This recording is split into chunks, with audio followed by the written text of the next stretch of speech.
Hello students. In this lecture, we will discuss the methods to find simple correlation. Here we have two types of methods to find simple correlation, namely graphic methods and algebraic methods. Further, there are two methods in graphic methods, that is scatter diagram and correlation graph. And we will have three methods in algebraic methods category, that is Karl Pearson's coefficient of correlation, rank correlation and congruent correlation. We will discuss about all these three methods in detail. So basically ਜਿਹੜੇ algebraic methods ਹੈਗੇ ਆ ਇਹਨਾਂ ਦੇ ਵਿੱਚ calculations involves ਹੈਗੀਆਂ and graphic methods ਜਿਹੜੇ ਹੈਗੇ ਆ they will only give us a rough idea about the existence of correlation among variables so this is not a very perfect way to find correlation. So अगर असी बिल्कुल exact correlation find करनी हैगी आ among variables, then we will need to use these algebraic methods. And among these three methods, Karl Pearson method ਦੇ ਵਿੱਚ ਵੀ ਅਸੀਂ ਬਹੁਤ ਸਾਰੇ ਮੈਥਡਸ ਪੜ੍ਹਾਂਗੇ ਕਿ ਕਿੱਦਾਂ ਅਲੱਗ-ਅਲੱਗ ਟਾਈਪ ਦਾ ਡਾਟਾ ਯੂਜ਼ ਕਰਕੇ ਅਸੀਂ ਕੋਰਿਲੇਸ਼ਨ ਫਾਈਂਡ ਕਰ ਸਕਦੇ ਹਾਂ। ਰੈਂਕ ਕੋਰਿਲੇਸ਼ਨ ਦੇ ਵਿੱਚ ਵੀ ਅਸੀਂ ਦੋ ਤਰੀਕੇ ਦੇ ਨਾਲ ਫਾਈਂਡ ਕਰਾਂਗੇ ਐਂਡ ਇਸੇ ਤਰ੍ਹਾਂ ਕੌਂਕਰੂਐਂਟ ਕੋਰਿਲੇਸ਼ਨ ਦੇ ਵਿੱਚ ਵੀ ਕਿਸ ਤਰ੍ਹਾਂ ਅਸੀਂ ਅਲੱਗ-ਅਲੱਗ ਟਾਈਪ ਦਾ ਡਾਟਾ ਯੂਜ਼ ਕਰਕੇ correlation coefficient that is small R find ਕਰਨਾ ਉਹ ਸਿੱਖਾਂਗੇ। ਨਾਓ ਅਗਰ ਅਸੀਂ ਗ੍ਰਾਫਿਕ ਮੈਥਡ ਦੀ ਗੱਲ ਕਰੀਏ ਤਾਂ first of all we will discuss about scatter diagram. ਜਿਸ ਤਰ੍ਹਾਂ ਨਾਮ ਤੋਂ ਹੀ ਕਲੀਅਰ ਹੈ ਸਕੈਟਰ ਡਾਇਗ੍ਰਾਮ ਕਿ ਸਕੈਟਰ ਦਾ ਮਤਲਬ ਹੁੰਦਾ ਖਿਲਰਿਆ ਹੋਇਆ, ਕੋਈ ਚੀਜ਼ ਬਿਖਰੀ ਹੋਈ ਹੋਵੇ। ਤੋ ਇਹਦੇ ਵਿੱਚ ਕੀ ਹੈਗਾ ਕਿ ਸਿੰਪਲੀ ਸਾਨੂੰ ਜਿਹੜਾ ਕੋਈ ਐਗਜ਼ਾਮਪਲ ਦਿੱਤੀ ਆ, ਕੋਈ ਦੋ ਵੇਰੀਏਬਲ ਆ ਇੱਥੇ, ਕਿਉਂਕਿ ਅਸੀਂ ਸਿੰਪਲ ਕੋਰਿਲੇਸ਼ਨ ਦੀ ਗੱਲ ਕਰ ਰਹੇ ਹਾਂ ਤਾਂ I will consider only two variables X and Y. ਦੋ ਵੇਰੀਏਬਲਸ ਆ, ਉਹਨਾਂ ਦਾ ਸਾਨੂੰ ਡਾਟਾ ਦਿੱਤਾ ਹੈ ਕਿ ਇੱਕ ਵੇਰੀਏਬਲ ਦੀ ਸਪੋਜ਼ ਅਸੀਂ ਕਿਸੇ ਚੀਜ਼ ਦੇ ਪ੍ਰਾਈਸਿਸ ਦੀ ਗੱਲ ਕਰਦੇ ਹਾਂ ਕਿ ਕਿਸੇ ਚੀਜ਼ ਦੇ ਆਹ ਵਾਲੇ ਪ੍ਰਾਈਸਿਸ ਹੈਗੇ ਆ ਅਤੇ ਉਹਦੇ ਅਗੇਂਸਟ ਉਹਦੀ ਡਿਮਾਂਡ ਕਿੰਨੀ ਆ ਜਾਂ ਉਹਦੀ ਸਪਲਾਈ ਕਿੰਨੀ ਆ। ਦੋ ਫੈਕਟਰਸ ਹੋ ਗਏ, ਐਕਸ ਐਂਡ ਵਾਈ, ਇੱਕ ਪ੍ਰਾਈਸ ਹੋ ਗਿਆ, ਇੱਕ ਡਿਮਾਂਡ ਹੋ ਗਿਆ।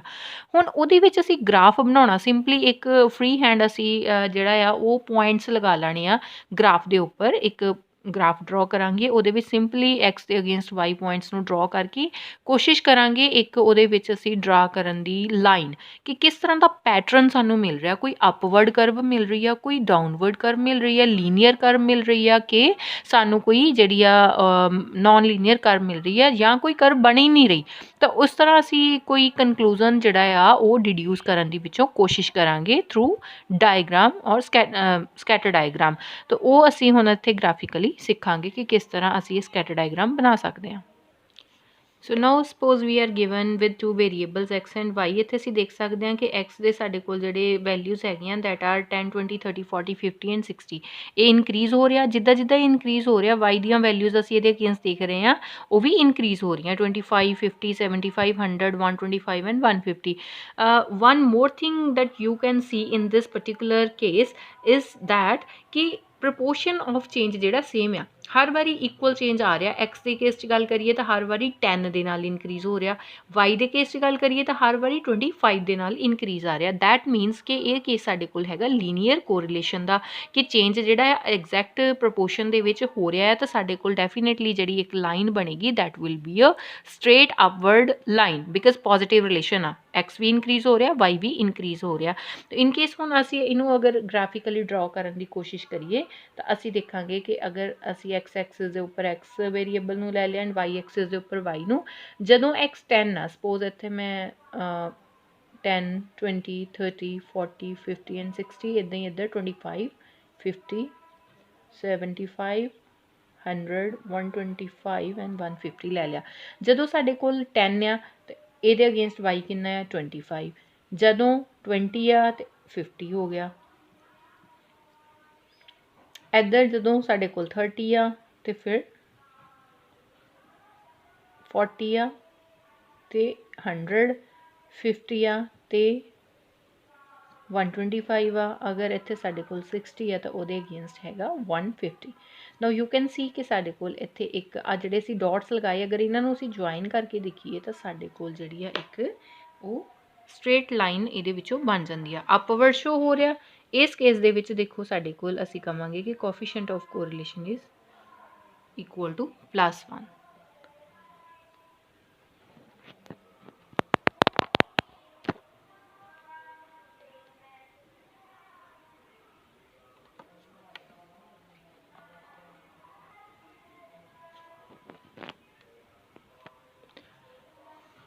इस केस ਦੇ ਵਿੱਚ ਕੋਰਿਲੇਸ਼ਨ ਪਰਫੈਕਟ ਹੈਗੀ ਸਾਡੇ ਕੋਲ +1। ਅਗਰ ਹੁਣ ਇਹ ਇੱਥੇ ਅਗਰ ਮੈਂ ਇਹਨੂੰ ਬੈਕਵਰਡ ਟ੍ਰੈਂਡ ਦੇ ਵਿੱਚ ਲਿਖਦਾ ਕਿ 150 125 ਹੁੰਦਾ ਫਿਰ 175 ਕਿ ਇਹ ਡਿਕਰੀਜ਼ ਹੁੰਦਾ ਜਾਂਦਾ, ਦੈਨ ਸਾਡੇ ਕੋਲ ਇੱਥੇ ਗ੍ਰਾਫ ਜਿਹੜਾ ਬਣਨਾ ਸੀ ਉਹ ਬਣਨਾ ਸੀ ਇੱਕ ਡਾਊਨਵਰਡ ਸਟ੍ਰੇਟ ਲਾਈਨ। ਇਸ ਕੇਸ 'ਚ ਅਸੀਂ ਕਹਿੰਦੇ ਹਾਂ ਕਿ ਕੋਰਿਲੇਸ਼ਨ ਸਾਡੇ ਕੋਲ ਕੀ ਹੈਗੀ -1। ਇਸੇ ਤਰ੍ਹਾਂ ਕੋਈ ਅਗਰ ਸਪੋਜ਼ ਸਾਡੇ ਕੋਲ ਡਾਟਾ ਜਿਹੜਾ ਇੱਥੇ ਇਨਕਰੀਜ਼ਿੰਗ ਫਾਰਮ 'ਚ ਤਾਂ ਹੈਗਾ ਲੇਕਿਨ ਉਹ ਪਰਫੈਕਟਲੀ ਨਹੀਂ ਹੈ। ਸਪੋਜ਼ ਇਹ ਐਕਸ ਸਾਡੇ ਕੋਲ ਇਨਕਰੀਜ਼ ਹੋ ਰਿਹਾ 10 20 30 40 ਦੇ ਹਿਸਾਬ ਨਾਲ, ਲੇਕਿਨ ਜਿਹੜਾ ਇੱਥੇ ਚੇਂਜ ਹੋ ਰਿਹਾ ਉਹ ਸਮਥਿੰਗ ਐਲਸ ਆ 59 ਆ 78 ਆ 109 ਆ, ਜਾਂ ਇੱਥੇ ਆਪਾਂ ਕਹਿ ਲਈਏ 158 ਆ 128 ਆ 150 ਆ, ਚੇਂਜ ਆ ਰਿਹਾ ਲੇਕਿਨ ਅਲੱਗ-ਅਲੱਗ ਚੇਂਜ ਆ ਰਿਹਾ। ਇਸ ਕੇਸ ਦੇ ਵਿੱਚ ਜਿਹੜੇ ਇੱਥੇ ਸਾਡੇ ਕੋਲ ਪੁਆਇੰਟ ਬਣਨਗੇ ਉਹ ਇੱਕ ਸਟ੍ਰੇਟ ਲਾਈਨ ਨਹੀਂ ਬਣੇਗੀ, ਉਹ ਕਿਤੇ ਅਪਵਰਡ ਡਾਊਨਵਰਡ ਪੁਆਇੰਟ ਕੁਛ ਇਸ ਤਰ੍ਹਾਂ ਬਣ ਸਕਦੇ ਆ ਕਿ ਇੱਕ ਸਟ੍ਰੇਟ ਲਾਈਨ ਨਹੀਂ ਆ, ਲੇਕਿਨ ਫਿਰ ਵੀ ਕਿਤੇ ਨਾ ਕਿਤੇ ਸਾਨੂੰ ਇੱਥੇ ਪੈਟਰਨ ਇੱਕ ਸ਼ੋ ਹੋ ਰਿਹਾ ਕਿ ਅਪਵਰਡ ਜਾ ਰਿਹਾ। ਦੈਟ ਮੀਨ ਦੇਖੋ ਕੰਸਨਟ੍ਰੇਸ਼ਨ ਆਫ ਡਾਟਸ ਜਿਹੜੀ ਹੈਗੀ ਆ ਇੱਕ ਪਰਟੀਕੂਲਰ ਰੀਜਨ ਦੇ ਵਿੱਚ ਆ, ਇੱਕ ਪੈਟਰਨ ਜਿਹਾ ਬਣ ਰਿਹਾ ਆ ਜਿਹਦੇ ਵਿੱਚ ਆਪਾਂ ਕਹਿ ਸਕਦੇ ਕਿ ਕਿਤੇ ਨਾ ਕਿਤੇ ਅਪਵਰਡ ਟ੍ਰੈਂਡ ਆ, ਲੇਕਿਨ ਸਾਰੇ ਡਾਟਸ ਇੱਕ ਲਾਈਨ ਦੇ ਉੱਪਰ ਨਹੀਂ ਹੈ ਜਿੱਦਾਂ ਇਸ ਕੇਸ ਦੇ ਵਿੱਚ ਸੀ। ਹੁਣ ਇੱਥੇ ਕੋਰਿਲੇਸ਼ਨ ਪੋਜ਼ਿਟਿਵ ਤਾਂ ਹੈ ਲੇਕਿਨ ਪਰਫੈਕਟ ਨਹੀਂ ਹੈਗੀ। ਇਹਦਾ ਮਤਲਬ ਜਿਹੜੀ ਸਟਰੋਂਗ ਕੋਰਿਲੇਸ਼ਨ ਆ ਕਿ ਕਿਸੇ ਇੱਕ ਲਾਈਨ ਦੇ ਨੇੜੇ ਤੇੜੇ ਆ ਸਾਰੇ ਪੁਆਇੰਟਸ, ਜ਼ਿਆਦਾ ਦੂਰ ਨਹੀਂ ਹੈਗੇ, ਨੇੜੇ ਤੇੜੇ ਕੰਸਨਟ੍ਰੇਸ਼ਨ ਆ, ਇਹਨੂੰ ਆਪਾਂ ਕੀ ਕਵਾਂਗੇ ਕਿ ਜਿਹੜੀ ਕੋਰਿਲੇਸ਼ਨ ਹੈਗੀ ਆ ਉਹ ਸਾਡੇ ਕੋਲ ਉਹ ਕੀ ਹੈਗੀ ਆ ਹਾਈਲੀ ਪੋਜ਼ਿਟਿਵ। Highly positive. ਹੁਣ ਹਾਈਲੀ ਪੋਜ਼ਿਟਿਵ ਦਾ ਕੀ ਮਤਲਬ ਸੀਗਾ ਕਿ ਜਿਹੜੀ 0.76 ਤੋਂ ਲੈ ਕੇ ਕਿਤੇ ਨਾ ਕਿਤੇ 0.99 ਦੇ ਵਿੱਚ ਉਹ ਵੇਰੀ ਕਰਦੀ ਆ। ਇੱਦਾਂ ਹੀ ਅਗਰ ਡਾਊਨਵਰਡ ਸਾਡੇ ਕੋਲ ਪੁਆਇੰਟਸ ਬਣ ਰਹੇ ਆ ਲੇਕਿਨ ਹੈ ਉਹ ਆਪਸ 'ਚ ਨੇੜੇ ਨੇੜੇ ਪੁਆਇੰਟਸ, ਕਿਸੇ ਇੱਕ ਸਿੱਧੀ ਲਾਈਨ 'ਤੇ ਤਾਂ ਨਹੀਂ ਹੈਗੇ ਲੇਕਿਨ ਨੇੜੇ ਨੇੜੇ ਆ, ਤਾਂ ਇਹਦੇ ਵਿੱਚ ਵੀ ਆਪਾਂ ਕਹਿ ਸਕਦੇ ਹਾਂ ਕਿ ਆਰ ਜਿਹੜੀ ਆ ਉਹ ਕੀ ਹੈਗੀ ਆ ਹਾਈਲੀ ਨੈਗੇਟਿਵਲੀ ਕੋਰਿਲੇਟਿਡ। ਕੋਰਿਲੇਟਿਡ ਤਾਂ ਹੈਗੀ ਆ ਲੇਕਿਨ ਨੈਗੇਟਿਵਲੀ ਕੋਰਿਲੇਟਿਡ ਆ। ਨਾਓ ਅਗਰ ਅਸੀਂ ਮੋਡਰੇਟ ਦੀ ਗੱਲ ਕਰੀਏ ਤਾਂ ਮੋਡਰੇਟ ਜਾਂ ਲੋ ਡਿਗਰੀ ਦੀ ਗੱਲ ਕਰੀਏ ਉਹਦੇ ਵਿੱਚ ਕੀ ਹੋਏਗਾ ਕਿ ਪੁਆਇੰਟਸ ਦੂਰ ਦੂਰ ਹੋਣਗੇ। ਜੇ ਅਪਵਰਡ ਆ ਕੋਈ ਪੁਆਇੰਟ ਕਿਤੇ ਆ ਕੋਈ ਕਿਤੇ ਆ, ਹੈ ਤਾਂ ਸਹੀ ਲੇਕਿਨ ਬਹੁਤ ਦੂਰ ਦੂਰ ਪੁਆਇੰਟ ਆ। ਹੁਣ ਇਹਨਾਂ ਦੇ ਵਿੱਚ ਅਪਵਰਡ ਲਾਈਨ ਤਾਂ ਹੈ ਲੇਕਿਨ ਪੁਆਇੰਟ ਦੇਖੋ ਕਿੰਨੇ ਦੂਰ ਆ। ਇਸੇ ਤਰ੍ਹਾਂ ਡਾਊਨਵਰਡ ਦੇ ਵਿੱਚ ਕਿ ਪੁਆਇੰਟ ਬਹੁਤ ਕਿਤੇ ਦੂਰ ਦੂਰ ਵਿਖਰੇ ਆ, ਲੇਕਿਨ ਤੁਹਾਨੂੰ ਕਿਤੇ ਨਾ ਕਿਤੇ ਪੈਟਰਨ ਥੋੜ੍ਹਾ ਨਜ਼ਰ ਆ ਸਕਦਾ ਉਹਦੇ ਵਿੱਚ ਕਿ ਡਾਊਨਵਰਡ ਆ, ਇੱਦਾਂ ਕਿਤੇ ਦੂਰ ਪੁਆਇੰਟਸ ਹੈਗੇ ਆ। ਸੋ ਇਸ ਕੇਸ ਦੇ ਵਿੱਚ ਆਪਾਂ ਕੀ ਕਵਾਂਗੇ ਕਿ ਕੋਰਿਲੇਸ਼ਨ ਇਜ਼ ਪ੍ਰੈਜ਼ੈਂਟ ਲੇਕਿਨ ਕੀ ਹੈਗੀ ਆ ਜਾਂ ਤੇ ਇਹ ਕੀ ਆ ਮੋਡਰੇਟ ਆ ਜਾਂ ਕੀ ਹੈਗੀ ਆ ਲੋ ਆ। ਇਸ ਕੇਸ 'ਚ ਪੋਜ਼ਿਟਿਵ, ਇਸ ਕੇਸ ਦੇ ਵਿੱਚ ਨੈਗੇਟਿਵ।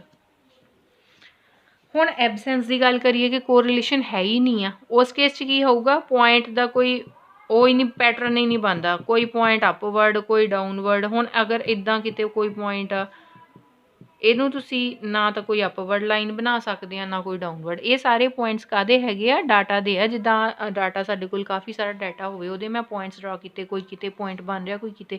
ਹੁਣ ਇਸ ਕੇਸ ਦੇ ਵਿੱਚ ਨਾ ਤਾਂ ਅਸੀਂ ਅਪਵਰਡ ਲਾਈਨ ਬਣਾ ਸਕਦੇ ਹਾਂ ਨਾ ਡਾਊਨਵਰਡ ਬਣਾ ਸਕਦੇ ਹਾਂ, ਕੋਈ ਪੈਟਰਨ ਨਹੀਂ ਹੈ ਨਹੀਂ। ਇਹ 'ਚ ਤਾਂ ਸਾਨੂੰ ਦਿਖ ਰਿਹਾ ਸੀਗਾ ਕਿ ਸਾਰੇ ਪੁਆਇੰਟਸ ਅਪਵਰਡ ਨੂੰ ਜਾ ਰਹੇ ਆ ਜਾਂ ਕਿਤੇ ਡਾਊਨਵਰਡ ਨੂੰ ਆ ਰਿਹਾ ਜਾਂ ਕਿਸੇ ਇੱਕ ਪਰਟੀਕੂਲਰ ਲਾਈਨ ਦੇ ਨੇੜੇ ਤੇੜੇ ਆ ਪੁਆਇੰਟਸ ਅਪਵਰਡ ਜਾਂ ਡਾਊਨਵਰਡ। ਤਾਂ ਉਸ ਕੇਸ 'ਚ ਤਾਂ ਪ੍ਰੈਜ਼ੈਂਟ ਹੈਗੀ ਆ ਕੋਰਿਲੇਸ਼ਨ, ਚਾਹੇ ਉਹ ਹਾਈ ਆ ਚਾਹੇ ਮੋਡਰੇਟ ਜਾਂ ਲੋ ਆ। ਲੇਕਿਨ ਇਸ ਕੇਸ ਦੇ ਵਿੱਚ ਅਗਰ ਅਸੀਂ ਦੇਖੀਏ ਕੋਈ ਪੈਟਰਨ ਨਹੀਂ ਹੈ ਨਹੀਂ ਤਾਂ ਇਸ ਕੇਸ 'ਚ ਅਸੀਂ ਕਹਾਂਗੇ ਕਿ correlation is absent, that is coefficient of correlation is 0। So again I am repeating ਕਿ ਜਿਹੜਾ ਸਕੈਟਰ ਡਾਇਗਰਾਮ ਦਾ ਮੈਥਡ ਹੈਗਾ it only gives a rough idea about the presence of or absence of correlation। ਇਹ ਕੋਈ ਸਟੀਕ ਤਰੀਕਾ ਨਹੀਂ ਹੈਗਾ ਕੋਰਿਲੇਸ਼ਨ ਕੋਫੀਸ਼ੀਐਂਟ ਨੂੰ find ਕਰਨ ਦਾ, ਇਹ ਸਿਰਫ ਇੱਕ ਸਾਨੂੰ ਰਫ ਆਈਡੀਆ ਦਿੰਦਾ ਹੈ। ਇਸ ਕਰਕੇ ਜ਼ਿਆਦਾ ਪ੍ਰੈਫਰੇਬਲ ਮੈਥਡ ਆਫ ਕੋਰਿਲੇਸ਼ਨ ਇਹ ਨਹੀਂ ਹੈਗਾ। Now come to the next graphic method that is correlation graph. ਹੁਣ ਕੋਰਿਲੇਸ਼ਨ ਗ੍ਰਾਫ ਦੇ ਕੇਸ ਦੇ ਵਿੱਚ ਅਗਰ ਅਸੀਂ ਦੇਖੀਏ ਤਾਂ ਸਾਡੇ ਕੋਲ ਦੋ ਕੇਸਿਸ ਬਣਦੇ ਆ ਕਿ ਸਪੋਜ਼ ਸਾਡੇ ਕੋਲ ਦੋ ਤਰ੍ਹਾਂ ਦਾ ਡਾਟਾ ਦਿੱਤਾ ਹੈ ਐਕਸ ਐਂਡ ਵਾਈ। ਅਸੀਂ ਇਹ ਦੋਨੋਂ ਡਾਟਾ ਦੀਆਂ ਲਾਈਨਸ ਡਰੋ ਕਰਨੀਆਂ ਅਲੱਗ-ਅਲੱਗ ਕਰਨੀਆਂ। ਸਪੋਜ਼ ਸਾਡੇ ਕੋਲ ਕਿਸੇ ਈਅਰ ਦੇ ਲਈ ਅਲੱਗ-ਅਲੱਗ ਈਅਰ ਆ, ਸਪੋਜ਼ 1990 91 92 93 94 ਇਸ ਤਰ੍ਹਾਂ ਕੋਈ ਈਅਰ ਹੈਗੇ ਆ। ਉਹ 'ਚ ਸਾਡੇ ਕੋਲ ਡਾਟਾ ਦਿੱਤਾ 10 20 30 40 50 ਇੱਦਾਂ ਹੀ 25 50 100 125 ਐਂਡ 150। ਸਾਡੇ ਕੋਲ ਡਾਟਾ ਦਿੱਤਾ, ਇਹਦੀਆਂ ਅਸੀਂ ਅਲੱਗ-ਅਲੱਗ ਲਾਈਨਸ ਡਰਾ ਕਰਨੀਆਂ। ਜਿੱਦਾਂ ਸਕੈਟਰ ਡਾਇਗਰਾਮ ਦੇ ਵਿੱਚ ਇੱਕ ਦੇ ਅਗੇਂਸਟ ਦੂਜੀ ਬਣਾਈ ਸੀ, ਇੱਦਾਂ ਨਹੀਂ, ਇਹਦੇ ਵਿੱਚ ਅਸੀਂ ਐਕਸ ਐਂਡ ਵਾਈ ਦੀ ਅਲੱਗ-ਅਲੱਗ ਲਾਈਨ ਬਣਾਵਾਂਗੇ ਈਅਰ ਵਾਈਜ਼। ਹੁਣ ਸਪੋਜ਼ ਇੱਥੇ ਸਾਡੇ ਕੋਲ ਇੱਧਰ ਐਕਸ ਵੀ ਆ ਅਤੇ ਵਾਈ ਵੀ ਆ, ਇੱਥੇ ਸਾਡੇ ਕੋਲ ਈਅਰ ਦਿੱਤੇ ਆ 1990, 91, 92, 93 ਐਂਡ 94। ਹੁਣ ਅਗਰ ਪਹਿਲੇ ਮੈਂ ਐਕਸ ਦੀ ਗੱਲ ਕਰਾਂ, ਸਪੋਜ਼ ਇੱਥੇ ਸਾਡੇ ਕੋਲ 10 ਜਿਹੜਾ 10 ਦਾ ਪੁਆਇੰਟ ਆ ਗਿਆ, 20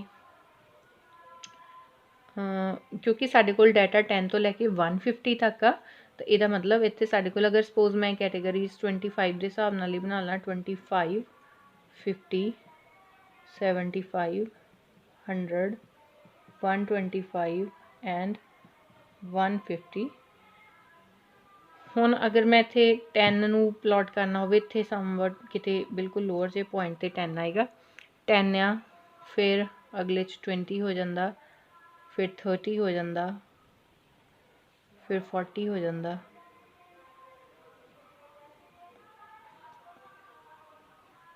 ਐਂਡ ਦੈਨ 50 ਹੋ ਜਾਂਦਾ। ਦੇਖੋ ਇਹਦੇ ਵਿੱਚ ਸਾਡੇ ਕੋਲ ਇੱਕ ਜਿਹੜੀ ਆ ਅਪਵਰਡ ਸਟ੍ਰੇਟ ਲਾਈਨ ਬਣ ਰਹੀ ਆ। ਇੱਦਾਂ ਹੀ ਦੂਸਰੀ ਲਾਈਨ ਬਣਾਈ, 25, 50, 25, 75, 100,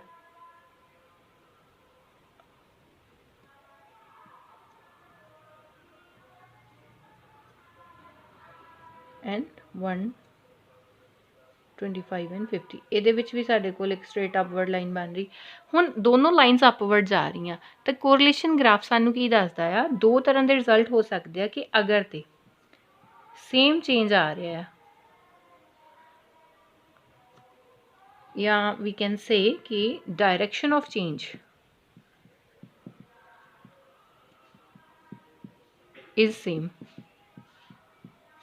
ਇੱਕ ਇਨਕਰੀਜ਼ ਹੋ ਰਿਹਾ, ਦੂਜਾ ਵੀ ਇਨਕਰੀਜ਼ ਹੋ ਰਿਹਾ, ਫਿਰ ਇਨਕਰੀਜ਼ ਆ ਰਿਹਾ, ਫਿਰ ਇਨਕਰੀਜ਼, ਇਹ ਵੀ ਇਨਕਰੀਜ਼ ਹੋ ਰਿਹਾ ਲਗਾਤਾਰ, ਇਹ ਵੀ ਲਗਾਤਾਰ ਇਨਕਰੀਜ਼ ਹੋ ਰਿਹਾ। ਇਸ ਕੇਸ 'ਚ ਅਸੀਂ ਕਹਿੰਦੇ ਹਾਂ ਕਿ ਪੋਜ਼ੀਟਿਵ ਕੋਰਿਲੇਸ਼ਨ ਆ। ਇਹਦੇ ਸਿਰਫ ਸਾਨੂੰ ਪਤਾ ਲੱਗਦਾ ਪੋਜ਼ੀਟਿਵ ਨੈਗੇਟਿਵ ਦਾ। ਦੂਜੀ ਚੀਜ਼, ਇੱਕ ਚੀਜ਼ ਅਗਰ ਵੱਧ ਰਹੀ ਆ ਤਾਂ ਦੂਜੀ ਉਹਦੇ ਮੁਕਾਬਲੇ ਡਿਕਰੀਜ਼ ਹੋ ਰਹੀ ਆ। ਫੋਰ ਐਗਜ਼ਾਮਪਲ ਕਿ ਇੱਥੇ ਮੇਰੇ ਕੋਲ ਅਗਰ ਇੱਕ 99 ਦੇ 25 ਤੋਂ ਮੈਂ ਲੈ ਕੇ ਦੇਖ ਰਹੀ ਹਾਂ ਕਿ ਮੇਰੇ ਕੋਲ ਲਾਈਨ ਇੱਦਾਂ ਬਣ ਰਹੀ ਆ, ਦੂਜੀ ਲਾਈਨ ਕੀ ਆ ਕਿ ਉਹ ਇਹਦੇ ਅਗੇਂਸਟ ਡਿਕਰੀਜ਼ ਹੋ ਰਹੀ ਆ। ਸਪੋਜ਼ ਚੇਂਜ ਆਫ ਡਾਇਰੈਕਸ਼ਨ ਇੱਦਾਂ ਆ ਰਿਹਾ ਡਾਊਨਵਰਡ, ਜਾਂ 50 ਤੋਂ ਨੀਚੇ ਨੂੰ ਆ ਰਿਹਾ, ਕੋਈ ਇਸ ਤਰ੍ਹਾਂ ਡਾਊਨਵਰਡ ਆ ਰਿਹਾ, ਚੇਂਜ ਆ ਰਿਹਾ, ਇੱਕ ਅਪਵਰਡ, ਦੂਜੀ downward. Direction of change is opposite। ਇਸ ਕੇਸ ਕੀ ਆ, ਨੈਗੇਟਿਵ ਕੋਰਿਲੇਸ਼ਨ। ਹੁਣ ਇਹ ਅਗਰ ਤਾਂ ਸਟ੍ਰੇਟ ਲਾਈਨਸ ਆ ਤਾਂ ਕਲੀਅਰ ਆ ਕਿ ਪਰਫੈਕਟ ਕੋਰਿਲੇਸ਼ਨ ਆ, ਪੋਜ਼ੀਟਿਵ ਜਾਂ ਪਰਫੈਕਟ ਨੈਗੇਟਿਵ। ਅਗਰ ਕਰਵਸ ਆ, ਹੁਣ ਕਰਵਸ ਦਾ ਕੇਸ ਕਿੱਦਾਂ ਬਣ ਸਕਦਾ ਕਿ ਚੇਂਜ ਤੇ ਆ ਰਿਹਾ, ਇੱਕ ਲਾਈਨ ਇੱਦਾਂ ਇਨਕਰੀਜ਼ ਹੋ ਰਹੀ ਆ, ਦੂਜੀ ਇੱਦਾਂ ਡਿਕਰੀਜ਼ ਹੋ ਰਹੀ ਆ। ਇਸ ਕੇਸ 'ਚ ਨੋਨ ਲੀਨੀਅਰ ਰਿਲੇਸ਼ਨ ਆ, ਚੇਂਜ ਤਾਂ ਹੈਗਾ, ਨੈਗੇਟਿਵ ਕੋਰਿਲੇਸ਼ਨ ਤਾਂ ਹੈ ਲੇਕਿਨ ਪਰਫੈਕਟ ਨਹੀਂ ਆ। ਇੱਦਾਂ ਹੀ ਪੋਜ਼ੀਟਿਵ ਦੀ ਅਗਰ ਅਸੀਂ ਗੱਲ ਕਰੀਏ ਕਿ ਦੇਖੋ ਇੱਕ ਲਾਈਨ ਇੱਦਾਂ ਜਾ ਰਹੀ ਆ, ਦੂਜੀ ਇੱਦਾਂ ਜਾ ਰਹੀ ਆ, ਲੇਕਿਨ ਸਟ੍ਰੇਟ ਲਾਈਨ ਨਹੀਂ ਹੈਗੀ, ਤੋ ਚੇਂਜ ਤਾਂ ਹੈਗਾ, ਸੇਮ ਡਾਇਰੈਕਸ਼ਨ 'ਚ ਆ, ਪੋਜ਼ੀਟਿਵ ਕੋਰਿਲੇਸ਼ਨ ਪ੍ਰੈਜ਼ੈਂਟ ਆ, ਲੇਕਿਨ ਪਰਫੈਕਟ ਨਹੀਂ ਹੈਗੀ। R will not be equal to +1 in this case. ਇਸ ਕੇਸ 'ਚ ਵੀ ਆਰ -1 ਨਹੀਂ ਹੋਏਗਾ exactly, it will vary between somewhere 0 to 0.9, -0.1 to -0.9। ਇਸੇ ਤਰ੍ਹਾਂ ਇਸ ਕੇਸ ਦੇ ਵਿੱਚ ਵੀ 0, ਇਸ ਕੇਸ ਦੇ ਵਿੱਚ ਐਗਜ਼ੈਕਟ ਹੈ ਕੋਰਿਲੇਸ਼ਨ -1, ਬਿਕਾਜ਼ ਇੱਕ ਸਟ੍ਰੇਟ ਲਾਈਨ ਅਪਵਰਡ ਆ, ਇੱਕ ਸਟ੍ਰੇਟ ਲਾਈਨ ਡਾਊਨਵਰਡ ਆ, ਤਾਂ ਇਹ ਪ੍ਰੈਜ਼ੈਂਟ ਕਰਦਾ ਆ ਨੈਗੇਟਿਵ, ਪਰਫੈਕਟਲੀ ਨੈਗੇਟਿਵ ਕੋਰਿਲੇਸ਼ਨ ਨੂੰ।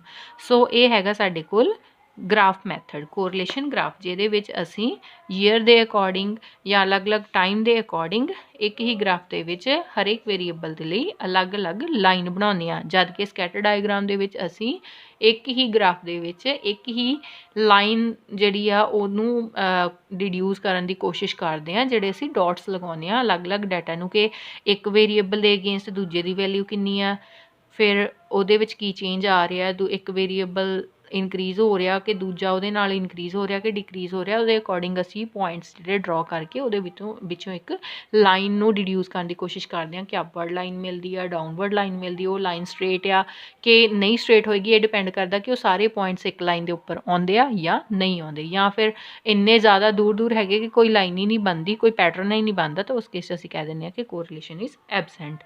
ਸੋ ਇਨ the next lecture we will start with the algebraic methods of correlation.